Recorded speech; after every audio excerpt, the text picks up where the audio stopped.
शिवसेना पक्षाला आम्ही अपेक्षा करत होतो की शिवसेना पक्षाला कॅबिनेट मंत्रिपद मिळेल, परंतु ज्या पक्षाचा एक खासदार निवडून आला त्या पक्षाला कॅबिनेट मंत्रिपद देण्यात आलं। प्रामुख्यानं HD कुमारस्वामी कर्नाटकचे यांचे 2 खासदार निवडून आले, त्यांना कॅबिनेट मंत्रिपद देण्यात आलं। जितन राम माझी हे बिहारमधून निवडून आले, स्वतः एकटे निवडून आले, त्यांना कॅबिनेट मंत्रिपद देण्यात आलं। त्याचबरोबर चिराग पासवान यांचे 5 खासदार निवडून आलेले आहेत बिहारमधून आणि त्यांना कॅबिनेट मंत्रिपद देण्यात आलं।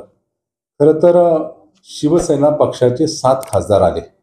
एकूणच महाराष्ट्रामध्ये भारतीय जनता पक्षाने 28 जागा लढवल्या, शिवसेनेने 15 जागा लढवल्या।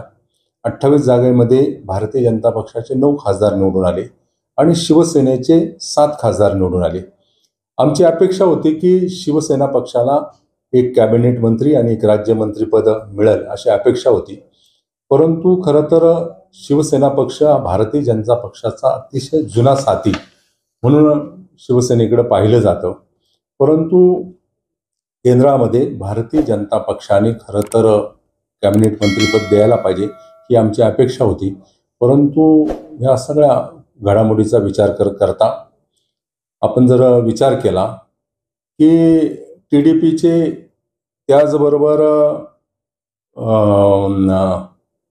बिहारमधले नितीश कुमारचे चंद्रबाबू नायडू, नितीश कुमार आणि शिवसेना, चंद्रबाबू नायडूचे 16 खासदार निवडून आले, नितीश कुमारचे 12 खासदार निवडून आले आणि त्या खाली तिसरा पक्ष सर्वाधिक मोठा पक्ष म्हणून शिवसेना पक्षाचे 7 खासदार आले।